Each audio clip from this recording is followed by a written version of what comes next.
السلام علیکم ورحمۃ اللہ وبرکاتہ۔ وعلیکم السلام ورحمۃ اللہ۔ الحمد للہ رب العالمین والعاقبۃ للمتقین والصلاة والسلام علی رسولہ النبی الکریم، اما بعد، اعوذ باللہ من الشیطان الرجیم، بسم اللہ الرحمن الرحیم، رب اشرح لی صدری ویسر لی امری واحلل عقدۃ من لسانی یفقهوا قولی، سبحانک لا علم لنا الا ما علمتنا انک انت العلیم الحکیم۔ وقال ولباس التقوى ذلك خير ذلك من آیات اللہ لعلهم يذکرون۔ محترم ناظرین، میں سب سے پہلے اللہ تبارک و تعالی کا شکر ادا کرتا ہوں کہ اللہ تبارک و تعالی نے مجھے اور آپ تمام کو اس پروگرام میں شامل ہونے کا موقع عنایت عطا فرمایا۔ محترم ناظرین، اسلام ایک سچا مذہب ہے، اس کی تعلیمات سچی ہیں اور اسلامی تعلیمات جو ہیں وہ بہت بڑی حکیمانہ تعلیمات ہیں۔ نبی کریم صلی اللہ علیہ وسلم پر جتنے بھی احکام نازل ہوئے، ہر حکم کے اندر اللہ تبارک و تعالی ایک انسان کے لیے بہت بڑی کامیابی پوشیدہ رکھا ہے۔ ویسے تو انسان روئے زمین پر زندگی گزارتا ہے تو اس کے سامنے بہت سے مسائل درپیش آتے ہیں، بہت سے مسائل پیش آتے ہیں، قدم قدم پر بہت سے چیزوں کا سامنا کرنا پڑتا ہے، اور اس وقت انسان سوچ سمجھ کر قدم اٹھانا ہے کہ میں یہ کام کروں گا تو اس کام کے اندر ہمیں اسلامی تعلیمات کس بات کا حکم دیتے ہیں اور کن باتوں سے ہمیں روکتے ہیں، اس کا خیال کرنا ضروری ہے۔ یعنی زندگی کے ہر شعبے کے اندر انسان کو یہ چاہیے کہ وہ انسان دین کو ترجیح دے۔ ویسے تو انسان زندگی گزار دیتا ہے، اگر انسان اپنی زندگی کے شعبوں کے اندر دینداری کو ترجیح دیے بغیر دین کو پس پشت ڈال کر اپنی خواہشات، اپنی مرضی کے مطابق زندگی گزارتا ہے تو یقین جانیے کہ وہ زندگی ناکام ہو کر رہے گی، اس کام کے اندر وہ انسان کو کامیابی نہیں ملتی۔ اگر اسی کا کام کے اندر انسان دین کو سامنے رکھتا ہے، شریعت کو سامنے رکھتا ہے اور اس کے بعد آگے بڑھتا ہے تو اللہ تبارک و تعالیٰ اس کام کے اندر خیر و برکت نازل فرماتا ہے، اس کام کے اندر کامیابی اللہ تبارک و تعالیٰ عطا فرماتا ہے۔ لہذا شریعت نے ہمیں جو بھی تعلیمات عطا کی ہیں ان تعلیمات کو سامنے رکھ کر ہم زندگی گزاریں، اس حال میں ہم دین کو سامنے رکھنا ہے اور کون سے حالات کے اندر ہمیں حرام کردہ چیزوں سے اپنا دامن بچاتے ہوئے زندگی گزارنا ہے، یہ ہمارے لیے بے حد ضروری ہے۔ اور شریعت کے اوپر انسان زندگی گزارتا ہے تو اس کے سامنے کئی مسائل پیش آتے ہیں۔ کبھی اس کے سامنے شادی بیاہ کا مسئلہ آتا ہے، کبھی اس کے سامنے دوستی و دشمنی کا مسئلہ آتا ہے، اور کبھی اس کے سامنے عبادتوں کا مسئلہ آتا ہے، کبھی اس کے سامنے اخلاقیات کا مسئلہ پیش آتا ہے. تو جو بھی مسئلہ درپیش ہو تو ہر مسئلے کے اندر، ہر معاملے کے اندر دین کو ترجیح دینا ہے. دین کو ترجیح دینے والا ہی انسان کامیاب ہوتا ہے. چاہے عبادات کے اندر لے لیجیے. نبی کریم صلی اللہ علیہ وسلم کے دور میں حضرت معاذ رضی اللہ تعالی عنہ اللہ کے نبی صلی اللہ علیہ وسلم کے پیچھے کھڑے ہو کر عشاء کی نماز ادا کر رہے تھے. عشاء کی نماز ادا کرنے کے بعد میں حضرت معاذ رضی اللہ تعالیٰ اپنے محلے میں، اپنے قریے میں جا کر لوگوں کو امامت کراتے تھے. لوگ حضرت معاذ رضی اللہ تعالیٰ عنہ کے ساتھ عشاء کی نماز ادا کر رہے تھے. تو اتفاقاً ایسا ہوا کہ حضرت معاذ رضی اللہ تعالیٰ عنہ پہلی رکعت کے اندر سورہ بقرہ اور دوسری رکعت کے اندر سورہ نساء تلاوت فرما رہے تھے. ایک راستہ گزرنے والا مسافر اپنے 2 اونٹنیوں کو لا کر مسجد کے باہر ستونوں کے پاس چھوڑ دیا اور نماز کے اندر کھڑا ہو گیا. حضرت معاذ رضی اللہ تعالیٰ کی قرات بہت طویل ہوتی، لمبی ہوتی جا رہی تھی. تو وہ شخص دیکھ کر نماز چھوڑ کر بازو ہٹ کر تنہا نماز ادا کیا. نماز ادا کر لے کر چلا گیا راستہ پار کرتے ہوئے. اللہ کے نبی صلی اللہ علیہ وسلم کے دربار میں جا کر حضرت معاذ رضی اللہ تعالیٰ عنہ کے بارے میں شکایت پیش کی. ادھر حضرت معاذ رضی اللہ تعالیٰ سلام پھیرنے کے بعد پوچھے کون ہے وہ شخص، وہ مسافر؟ صحابہ نے بتایا کہ فلانا کوئی شخص راہ گزرنے والا مسافر گزرا. تو حضرت معاذ رضی اللہ تعالیٰ نے کہا کہ وہ منافق ہے. لیکن وہ مسافر اللہ کے نبی صلی اللہ علیہ وسلم کے دربار میں حاضر ہوتا ہے. حاضر ہو کر شکایت پیش کرتا ہے کہ یا رسول اللہ، فلانے محلے کے اندر امامت کرا رہے ہیں ایک صحابی، لیکن امامت بہت لمبی لمبی قراتیں، طویل سورتیں تلاوت فرماتے ہیں. تو یہ لمبی لمبی رکعتوں میں کھڑنا ہمارے لیے بہت دشوارتا تھا. اس وجہ سے میں نے تنہا نماز پڑھ کر آ گیا. تو یہ سننا ہی تھا. اللہ کے نبی صلی اللہ علیہ وسلم حضرت معاذ رضی اللہ تعالیٰ عنہ کو بلا کر نصیحت فرمائے. نصیحت کرتے ہوئے اللہ کے نبی صلی اللہ علیہ وسلم فرمائے اتريد ان تكون يا معاذ فتانا، اے معاذ کیا تم قوم کے اندر فتنہ ڈالنا چاہتے ہو کیا؟ اتنی بڑی بات کہی جبکہ حضرت معاذ رضی اللہ تعالیٰ لمبی لمبی رکعتیں پڑھا رہے تھے. لیکن اللہ کے نبی صلی اللہ علیہ وسلم نے بلا کر نصیحت فرمائے. کہنے لگے جب تم میں کا کوئی لوگوں کی امامت کرے تو اس کو چاہیے کہ وہ ہلکی ہلکی رکعتیں پڑھے، کیونکہ ان کے درمیان، مقتدیوں کے درمیان چھوٹے رہیں گے، بڑی عمر کے لوگ رہیں گے، ضعیف لوگ رہیں گے اور حاجت مند لوگ رہیں گے. ان سب کا خیال کرنا ہے. اس وجہ سے اللہ کے نبی صلی اللہ علیہ وسلم نصیحت فرمائے کہ کہیں تمہاری امامت کی وجہ سے لوگ اپنی نمازوں کو جماعت کے ساتھ نماز ادا کرنا چھوڑ کر اپنے گھروں کے اندر نماز ادا نہ کریں. تو اللہ کے نبی صلی اللہ علیہ وسلم کا جو بھی حکم ہے، اللہ کے نبی صلی اللہ علیہ وسلم کی جو بھی تعلیم ہے، اس کے اندر اللہ کے نبی صلی اللہ علیہ وسلم اس بات کو چھپائے رکھے ہیں کہ اس کے اندر دین کی کامیابی ہے، دین کو ترجیح دینا ہے. جبکہ نماز کو تو لمبی طویل کرنا بہت اچھی بات تھی، لیکن حالات کا تقاضا یہ کرتا ہے کہ لوگ کہیں ایسا نہ ہو کہ جماعت کی نماز کو چھوڑ کر اپنے گھروں کے اندر نماز ادا کر لیں. اس وجہ سے اللہ کے نبی صلی اللہ علیہ وسلم نے حضرت معاذ رضی اللہ تعالیٰ عنہ کو نصیحت فرمائی. تو عبادات کے ہر مسئلے کے اندر ہمیں یہ خیال کرنا ہے کہ کون سے وقت کیا کرنا ہے اور کس وقت یہ کام کرنے سے دین کو فائدہ ہوتا ہے. ہر معاملے کے اندر دین کو ترجیح دیتے رہیں.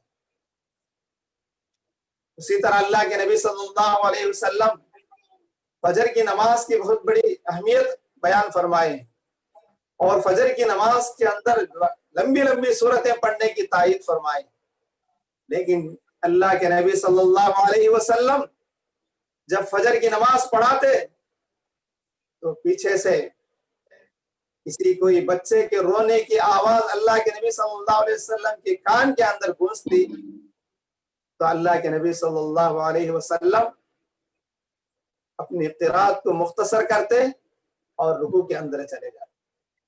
کیوں؟ کہ یہ بھی ترجیحات دین ہے کہ اس عورت پر کیا گزرتی رہے گی۔ بچوں کا خیال کرتے تھے اللہ کے نبی صلی اللہ علیہ وسلم۔ کیوں خیال کرتے تھے؟ کہ دین کو آگے بڑھانا ہے، دین کو آسان پیش کرنا ہے، دین بہت آسان ہے، لوگ دین کو اپنا لیں اور دین کو اپنا لے کر اپنی زندگی کامیاب بنا لیں۔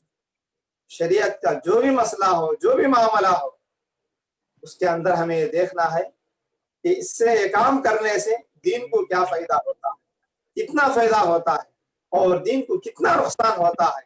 تو نقصان سے بچانا ہے، دین کو فائدہ ہونے کا کام آگے بڑھانا۔ اسی طرح سے شادی بیاہ کے اندر دیکھ لیجیے، شادی بیاہ کا مسئلہ آتا ہے تو سب سے پہلے ہمیں دینداری کو ترجیح دینا ہے، دین کو ترجیح دے کر اس معاملے کے اندر قدم رکھنا ہے۔ لیکن آج کیا ہوتا ہے، شادی کا مسئلہ آتا ہے تو بہت سے لوگ سب سے پہلے مالداری کو ترجیح دیتے ہیں کہ ان لوگوں کے پاس کیا کیا چیزیں ہیں اور کیا کیا دینے والے ہیں۔ اللہ کے نبی صلی اللہ علیہ وسلم کا ارشاد ہے، بخاری مسلم شریف کی حدیث ہے، تنکح المرأة لأربع، لمالها ولحسبها ولجمالها ولدینها فاظفر بذات الدین تربت یداک۔ اللہ کے نبی صلی اللہ علیہ وسلم فرمائے، لوگوں عورت کا نکاح کیا جاتا ہے، شادی کی جاتی ہے، چار چیزوں کو دیکھ کر نکاح کیا جاتا ہے۔ سب سے پہلی چیز کیا ہے؟ لمالہا، اس کے مال کو دیکھ کر۔ دوسری چیز ولحسبہا، اس کے حسب و نسب کو دیکھ کر، خاندان کو دیکھ کر، گھرانے کو دیکھ کر، کہ کیا وہ عزت کا گھرانہ ہے، ان کے اخلاق کیسے ہیں، ان کے معاملات کیسے ہیں۔ اور تیسری چیز کیا ہے؟ ولجمالہا، اس کی خوبصورتی کو دیکھ کر۔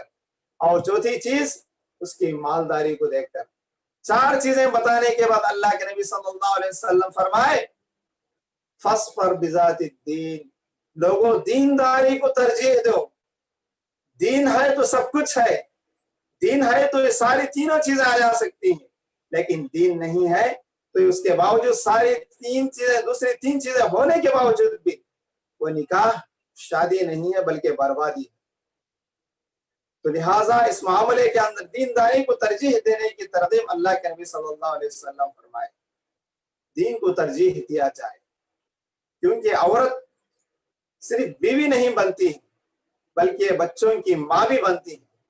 اگر ماں کے اندر دینداری ہے تو اولاد کے اندر بھی دینداری آ سکتی ہے، اگر ماں کے اندر دینداری نہیں ہے تو اولاد کے اندر دینداری کیسے آ سکتی ہے؟ تو اسی لیے اللہ کے نبی صلی اللہ علیہ وسلم نے فرمایا، شادی بیاہ کا مسئلہ آتا ہے تو دینداری کو ترجیح دے۔ آج ہوتا یہ ہے کہ دین کو آخری درجے پر رکھا جاتا ہے، بقیہ تین چیزوں کو سامنے مقدم رکھ کر انسان آگے بڑھتا ہے۔ اللہ ہم سب کو نیک توفیق عطا فرمائے کہ ہم زندگی کے ہر مسئلے کے اندر دینداری کو ترجیح دیں۔ نبی کریم صلی اللہ علیہ وسلم کے دور کے اندر حضرت جلیبیب رضی اللہ تعالیٰ عنہ ایک صحابی تھے۔ اللہ کے نبی صلی اللہ علیہ وسلم ان سے کہنے لگے، اے جلیبیب تم نکاح کرو۔ تو جلیبیب رضی اللہ تعالیٰ عنہ کہنے لگے، یا رسول اللہ میری کیا حیثیت ہے معاشرے کے اندر، میں کالا کلوٹا انسان ہوں اور معاشرے کے اندر میری کچھ بھی حیثیت نہیں ہے، نہ میری کچھ عزت ہے اور میرا کچھ وقار ہے، نہ میں کوئی شہرت یافتہ ہوں، کچھ بھی میری حیثیت نہیں ہے، مجھے کون لڑکی کو دینے والا ہے نکاح کرنے کے لیے؟ مجھے کوئی بھی لڑکی کو دینے کے لیے تیار نہیں ہے۔ تو اللہ کے نبی صلی اللہ علیہ وسلم ایک صحابی سے کہنے لگے، انصاری صحابی سے، کہ تم اپنی لڑکی کو جلیبیب کے نکاح میں دینا ہے۔ تو صحابی اللہ کے نبی صلی اللہ علیہ وسلم کی بات سن کر کہنے لگے، یا رسول اللہ، میں اپنے گھر جاتا ہوں، گھر جا کر اپنی بیوی سے مشورہ کرتا ہوں، پھر اس کے بعد آپ کے دربار میں آ کر بات سناتا ہوں۔ تو صحابی گھر لوٹ کر اپنی بیوی کے پاس جاتے ہیں، مشورہ کرتے ہیں۔ تو جو ہی ان کی بیوی یہ باتیں سننا ہی تھا تو فوری میں کہنے لگی، اللہ کی قسم، میں اپنی لڑکی کو جلیبیب کے نکاح میں ہرگز نہ دوں گی۔ یہ ہو ہی نہیں سکتا کہ میں اپنی لڑکی کو جلیبیب کے نکاح میں دینا ہے، جبکہ جلیبیب کی کیا حیثیت ہے؟ جلیبیب کی کچھ بھی حیثیت نہیں ہے، یہ ہو ہی نہیں سکتا، میں اپنی لڑکی کو جلیبیب کے نکاح میں نہیں دوں گی۔ تو یہ باتیں وہ لڑکی سن رہی تھی۔ لڑکی کہنے لگی، مشورہ دی والدین کو کہ اگر اس مسئلے کے اندر اللہ کے نبی صلی اللہ علیہ وسلم کی رضامندی ہے، میرے نبی کی منظوری ہے اس نکاح کے اندر، تو اس معاملے کو ہم کیوں اس کے اندر رد و بدل کرنا ہے، تبدیل کرنا ہے، کیوں تاخیر کرنا ہے؟ جب اللہ کے نبی کا فیصلہ ہے تو وہی ہمارے لیے منظور ہے۔ تو والدین سمجھ گئے اپنی لڑکی کی بات کو سن کر، اور دونوں رضامند ہو گئے۔ تو صحابی اللہ کے نبی صلی اللہ علیہ وسلم کے دربار میں پہنچتے ہیں، جا کر کہتے ہیں کہ یا رسول اللہ، ہمیں منظور ہے جلیبیب کو، اپنی لڑکی کو جلیبیب کی نکاح میں دینا۔ تو اس کے بعد نکاح ہوتا ہے۔ تو اللہ کے نبی صلی اللہ علیہ وسلم ان دونوں کے حق میں ایسی بہترین دعا فرمائی، اللہم صبب علیہم الخیر صبا صبا ولا تجعل عیشہما کدا کدا، کہ اے اللہ، ان دونوں کی زندگیوں کے اندر خیر و برکتوں کی بارشیں ٹوٹ ٹوٹ کے برسا، اور ان دونوں کی زندگیوں کو تلخ سے، گندگی سے پاک فرما۔ تو یہ نبی کی دعا تھی، جس کا اثر ایسا ہوا کہ مدینے کے کسی انصار عورت کے اندر اتنی زیادہ سخاوت نہیں تھی جتنی سخاوت جلیبیب کی بیوی کے نکاحات میں کے پاس تھی۔ تو اللہ تبارک و تعالیٰ نے نبی کی دعا سے اللہ تبارک و تعالیٰ نے اس نکاح کے اندر ایسی خیر برکتیں اللہ تبارک تعالیٰ عطا فرمایا، ان دونوں کی زندگیوں کے اندر اللہ تبارک و تعالیٰ ایسی خیر و برکتوں کی بارش بہایا اللہ تبارک تعالیٰ۔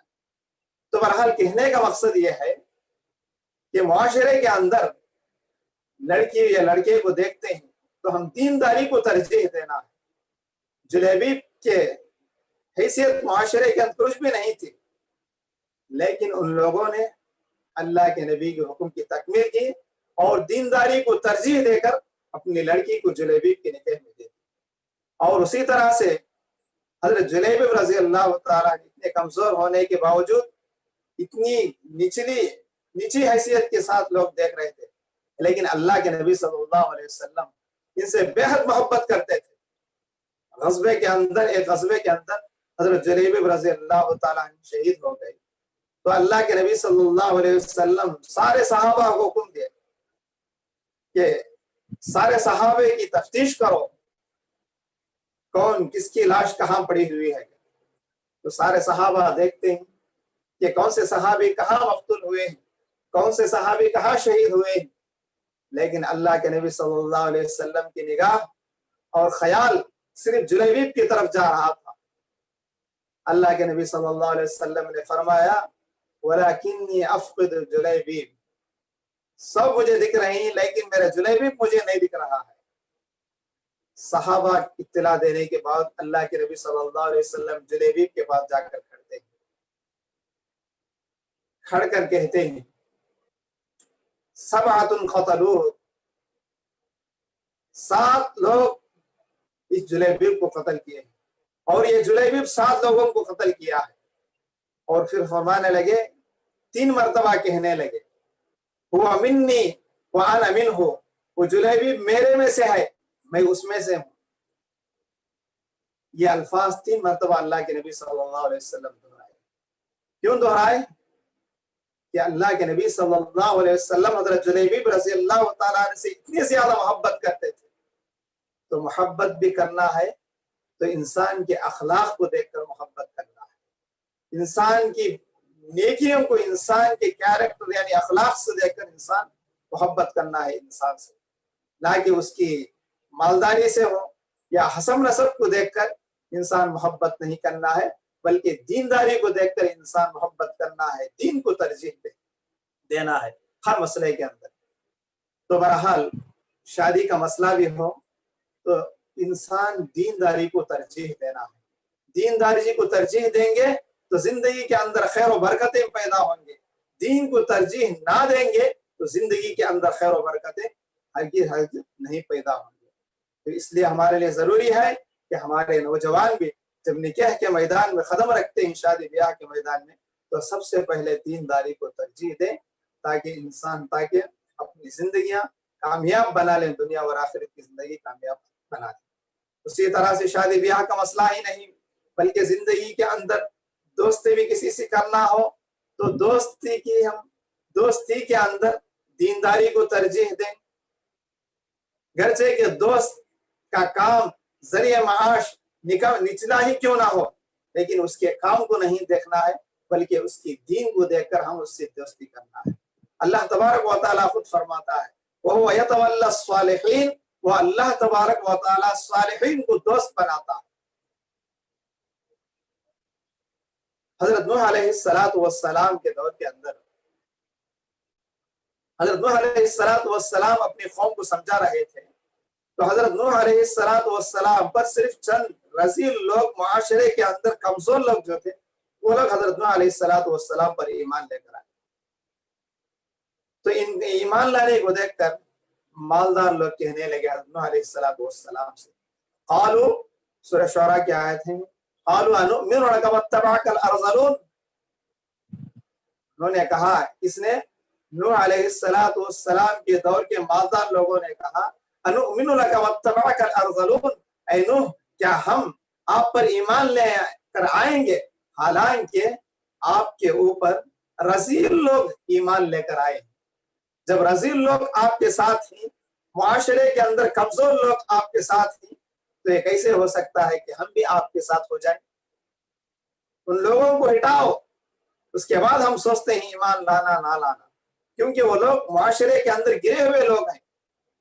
تو حضرت نوح علیہ السلام نے کہا وَمَا أَنَا بِطَارِدِ الْمُؤْمِنِينَ، میں میرے مؤمن لوگوں کو میں ہٹانے والا نہیں. ان حسابهم الا علی ربی لو تشعرون، ان کا حساب تو میرے اللہ کے اوپر ہے، میرا اللہ سب کچھ دیکھنے والا ہے، اللہ کے ذمہ ہے وہ لوگ کیا کرتے ہیں، کیا کھاتے ہیں، کیسے زندگیاں گزارتے ہیں اور ان کا ذریعہ معاش کیا ہے، وہ سب کچھ اللہ جانتا ہے.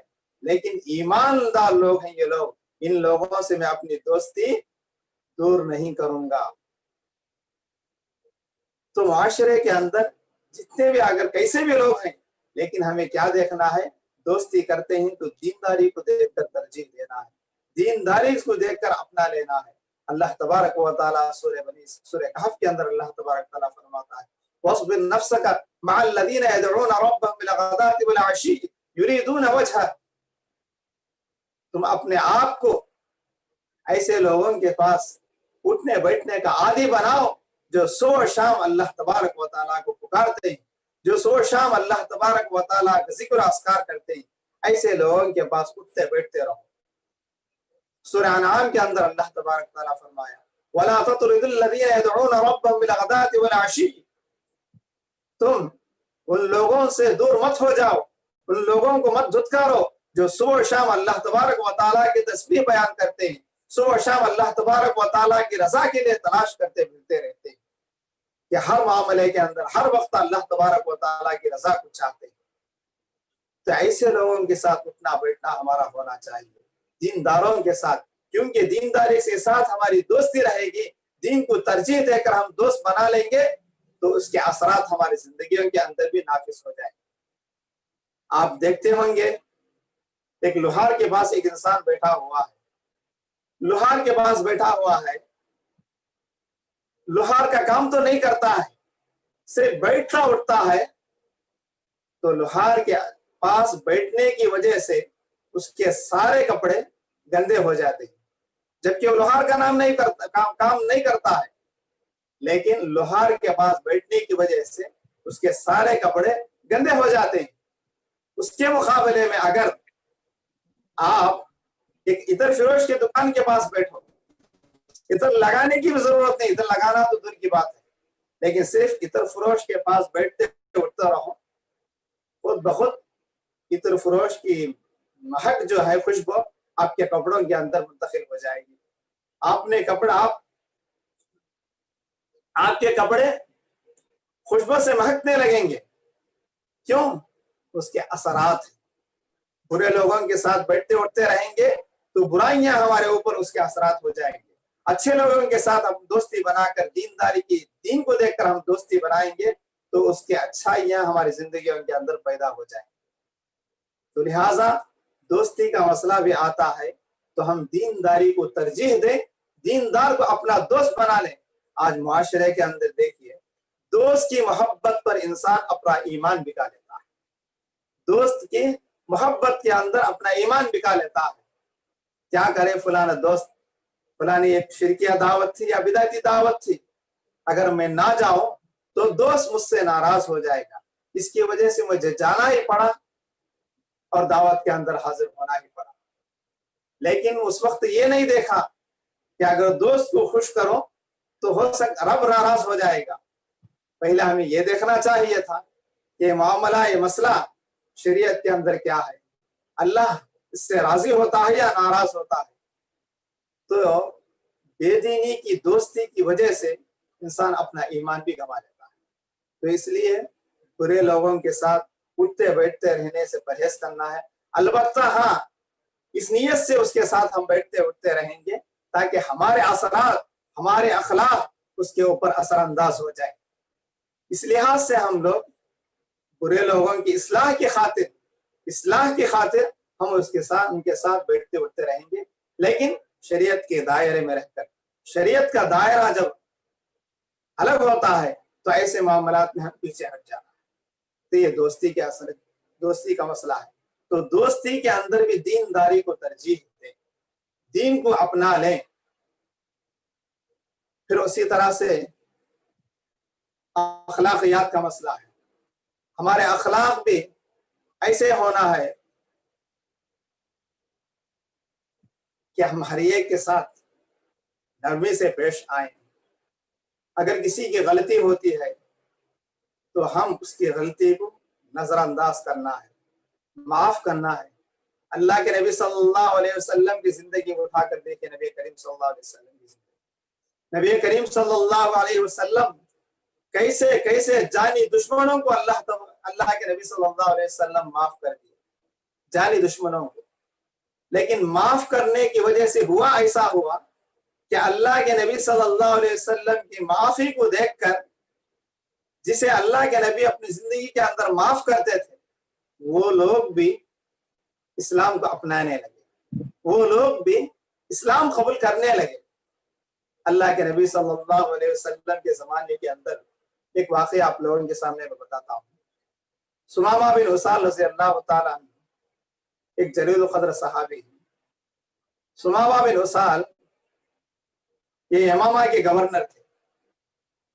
یہ کئی صحابہ اکرام کو قتل کر دیے بری طرح سے۔ تو قتل کرنے کے جرم میں اللہ کے نبی صلی اللہ علیہ وسلم نے اعلان کر دیا کہ سمامہ جہاں کہیں بھی آپ لوگوں کے ہاتھ میں گرفتار ہوئے اس کو قتل کر دیا جائے، جہاں کہیں بھی ملے اس کو قتل کر دیا جائے۔ تو صحابہ اکرام اس کی تلاش میں تھے۔ ایک دن اچانک ایسا ہوا کہ سمامہ مکہ مکرمہ کا سفر کرنے کے لیے نکلے۔ راستے میں صحابہ اکرام کی ایک جماعت پہرا دے رہی تھی۔ سمامہ کو دیکھ لیا تو صحابہ اکرام نے سمامہ کو گرفتار کر لے کر کے اللہ کے نبی صلی اللہ علیہ وسلم کے مسجد نبوی کے اندر کے ستونوں میں سے کسی ایک ستون کو باندھ لیا۔ لیکن صحابہ اکرام کو یہ معلوم نہیں تھا کہ وہ سمامہ ہے یا کوئی اور ہے.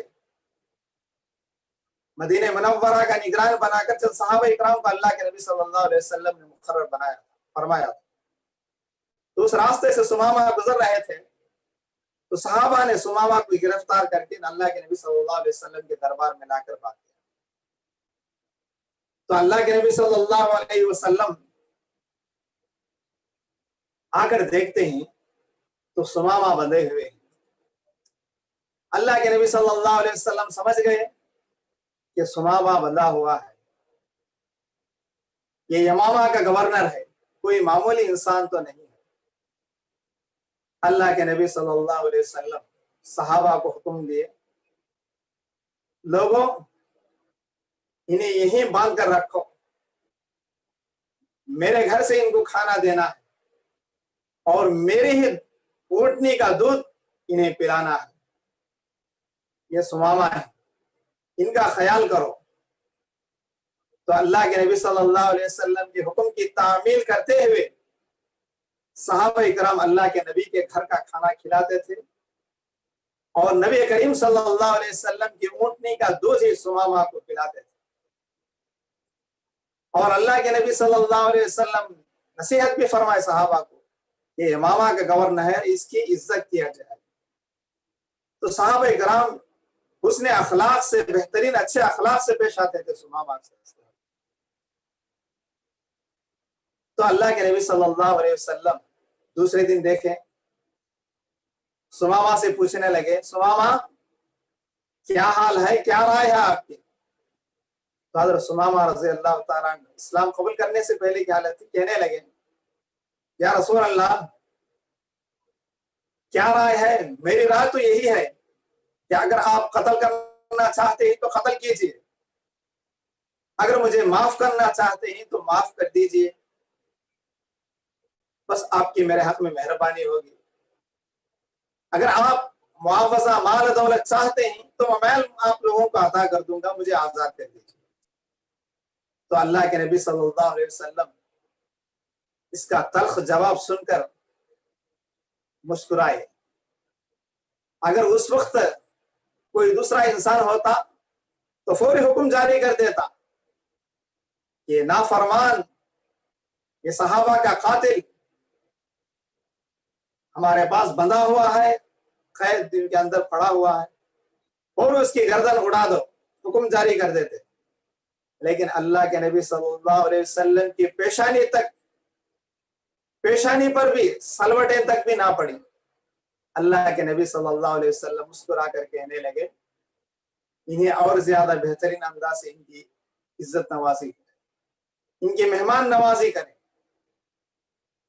پھر دوسرے دن اللہ کے نبی صلی اللہ علیہ وسلم آ کر پھر پوچھے سمامہ کیا رائے ہے، کیسے ہو، کوئی تکلیف تو نہیں پہنچے آپ کو ہمارے سے؟ تو سمامہ کہنے لگے یا رسول اللہ اگر آپ قتل کرنا چاہتے ہیں تو مجھے قتل کر دیجئے، اگر معاف کرنا چاہتے ہیں تو معاف کر دیجئے، بس آپ کی مہربانی ہوگی مجھ پر. اگر معاوضہ چاہتے ہیں، مال دولت چاہتے ہیں تو میں آپ کو مال ادا کر دوں گا، مجھے آزاد کر دیجیے. پھر یہی جواب اللہ کے نبی صلی اللہ علیہ وسلم سنے تو پھر اللہ کے نبی صلی اللہ علیہ وسلم اور اچھے انداز سے پیش آئے اور لوگوں کو حکم دیے کہ ان کے مہمان نوازی بہترین انداز سے کیجیے. پھر تیسرا دن گزرا، اللہ کے نبی صلی اللہ علیہ وسلم تیسرے دن آئے. اب صحابہ اکرام تیار ہو گئے کہ اس مجرم کی گردن آج اڑانا ہے. صحابہ اکرام کی تلواریں نیام سے باہر آ گئیں. صحابہ تیار ہوتے کہ بس ایک چیز کا انتظار تھا، ادھر اللہ کے نبی کا حکم ہونا ہے، ادھر سمامہ کی گردن پر اپنی تلواریں اڑانا ہے، تلوار رکھ کر سمامہ کی گردن اڑانا ہے. بس اللہ کے نبی صلی اللہ علیہ وسلم کے حکم کا انتظار کر رہے تھے صحابہ اکرام. اللہ کے نبی صلی اللہ علیہ وسلم بس ہمیشہ مسکرانے والا مسکرا کر کہنے لگے اللہ کے نبی صلی اللہ علیہ وسلم سمامہ جاؤ، ہم تمہیں آج معاف کر دیتے ہیں. تو سمامہ یہ جواب سننا ہی تھا. ان کے دماغ کی دریچے کھل گئے اور اپنے آپ کے اندر، اپنے دل کے اندر اس سوچنے لگے کہ میں نے اپنی زندگی کے اندر بڑے بڑے لوگوں کو دیکھا ہے، لیکن ایسا انسان اور ایسا بہت بڑا با اخلاق انسان میں نے اپنی زندگی کے اندر کبھی نہیں دیکھا. تو سمامہ آزاد ہونے کے بعد جاتے ہی جا کر اپنی اونٹنی کو، بقیع کے پاس ایک نخلستان تھا، وہاں پر کنواں تھا پانی کا، وہاں پر اپنی اونٹنی کو باندھتے ہیں. باندھنے کے بعد سمامہ رگڑ رگڑ کر غسل کرتے ہیں. غسل سے فارغ ہو کر مسجد نبوی کے پاس حاضر ہوتے ہیں. اللہ کے نبی صلی اللہ علیہ وسلم کے دربار جو ہی پہنچتے ہی اللہ کے نبی صلی اللہ علیہ وسلم کہنے لگے، سمامہ ہم نے تو تمہیں آزاد کر دیا، پھر تم ہمارے پاس آ گئے. تو سمامہ کہنے لگے، یا رسول اللہ، جب میں اسلام قبول نہیں کیا، روئے زمین کے اندر سب سے بدترین چہرہ کسی کا تھا تو تمہارا ہی چہرہ سمجھتا تھا، لیکن جب میں آپ کا چہرہ دیکھ لیا تو مجھے یقین ہو گیا کہ روئے زمین کے اوپر سب سے زیادہ خوبصورت چہرہ اگر کسی کا ہے تو آپ کا چہرہ ہی. اللہ کے نبی صلی اللہ علیہ وسلم کے اخلاق تھے. صحابہ کے قاتل کو اللہ کے نبی صلی اللہ علیہ وسلم معاف کر دیے. تو معاف کرنا ایسا تھا کہ وہ انسان اللہ کے نبی کے اخلاق کو دیکھ کر ایمان لا کر آ گیا، اسلام قبول کر لیا.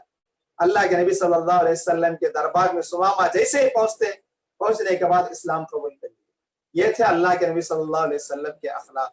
تو آج میں معاشرے کے اندر ہمارے ساتھ بہت سے لوگوں کے برے اخلاق پیش آ سکتے ہیں ہم سے، لیکن ہمیں انہیں اینٹ کا جواب پتھر سے دینا ہے، اس طرح سے نہیں دیکھنا ہے، بلکہ ہمیں پھولوں سے جواب دینا ہے، کہ ہم اپنے اخلاق سے جواب دینا ہے، تاکہ وہ لوگ ہمارے اخلاق اور ہماری اسلامی تعلیمات سے متاثر ہو کر اسلام کے پیروکار بن جائیں. تو دین کے اندر ہم عفو درگزاری سے پیش آئیں. جب ہم گنہگاروں سے، خطاکاروں سے ہمارا سابقہ بڑھتا ہے تو ہمارے اخلاق بھی ایسے ہونا ہے. اللہ کے نبی صلی اللہ علیہ وسلم قدم قدم پر کیسے کیسے لوگوں کے ساتھ پیش آتے تھے. عبداللہ بن ابی منافقوں کا سردار تھا. واقعہ افک حضرت عائشہ رضی اللہ تعالیٰ عنہ کے مسئلے میں منافقین بہت زیادہ کیچڑ اچھالے. منافقوں کا سردار جو عبداللہ بن ابی تھا، اس کو اللہ کے نبی صلی اللہ علیہ وسلم معاف کر دیے. واقعہ افک کے اندر بہت بڑا بہتان تراشا اس منافق نے، لیکن کیوں معاف کیے؟ اگر میں اس کو سزا دوں گا تو سزا دینے کی وجہ سے اسلام کو بہت بڑا نقصان پہنچ سکتا ہے، تو اس لیے میں اس کو معاف کر دینا ہے. تو اللہ کے نبی صلی اللہ علیہ وسلم اپنی زندگی کے اندر ایسے کئی بڑے بڑے لوگوں کو، مجرموں کو معاف کر دیے. اسی طرح سے فتح مکہ کے موقع پر اللہ کے نبی صلی اللہ علیہ وسلم کیسے کیسے دشمنوں کو معاف کر دیے. معاف کرنے کا اثر کیا ہوا؟ جن کو بھی اللہ کے نبی صلی اللہ علیہ وسلم معاف کیے، سارے لوگ اسلام کے اندر داخل ہوتے چلے گئے. تو دینداری کے اندر یہ بھی ترجیح ہے کہ ہم دین کو آگے بڑھانا ہے، دینی معاملات کو آگے بڑھانا ہے، دین کے کام کو آگے بڑھانا ہے، جماعت و جمعیت کو آگے بڑھانا ہے. تو ہم ساتھیوں کی چھوٹی موٹی حرکتوں سے، چھوٹی موٹی باتوں سے ہم باز آنا ہے. چھوٹی چھوٹی چیزوں پر پردہ ڈال کر ہم اس کو معاف کر دیں اور ہم ایسے لوگوں کو گلے لگا لیں. تو بہرحال وقت مختصر ہے، میں آخر میں یہ بات بتلا کر اپنی بات کو ختم کرتا ہوں کہ ہم زندگی کا ہر مسئلہ جو بھی قدم قدم پر ہم آگے بڑھتے ہیں، تو ہر مسئلہ جو بھی مسئلہ درپیش ہو جائے تو اس مسئلے کے اندر ہم دین کو ترجیح دیں. جو بھی معاملہ ہو، جو بھی مسئلہ ہو زندگی کا، چاہے شادی بیاہ کا مسئلہ ہو یا اسی طرح ہمارے اخلاق و توازات، لین دین، معاملات، معاشرت، جو بھی مسائل ہیں، ہر مسئلے کے اندر، ہر معاملے کے اندر دین کو ترجیح دیں. گرچہ کہ اپنی عزت، گرچہ کہ اپنا نام، گرچہ کہ اپنی ساری ذاتی معاملات کے اندر